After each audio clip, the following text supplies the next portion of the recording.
विमर्शरूपिणी विद्या वियदादि जगत्प्रसूः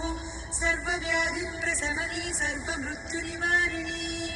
अग्रगण्या चिन्त्यरूपा कलिकल्मषनाशिनी कात्यायिनी कालहन्त्री कमलाक्षनिषेविता ताम्बूलपूरितमुखी दाडिनी कुसुमप्रभा मृगाक्षी मोहिनी मुख्या मृडाली मित्ररूपिणी नित्यतृप्ता भक्तनिधिर्नियन्त्री निखिलेश्वरी मैत्र्यादिवासना लब्धा महाप्रलयसाक्षिणी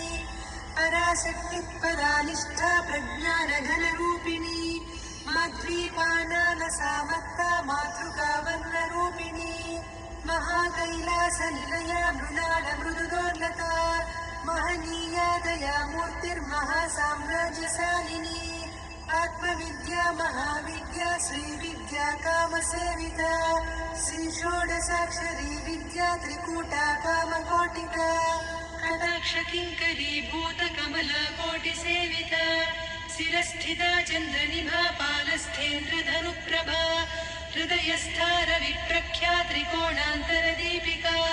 दाक्षायणी दैत्यहन्त्री दक्षयज्ञविनाशिनी दरान्दोलितदीर्घाक्षी दरहासोज्ज्वलन्मुखी गुरुमूर्तिर्गुणनिधिर्गोमाता गुहजन्म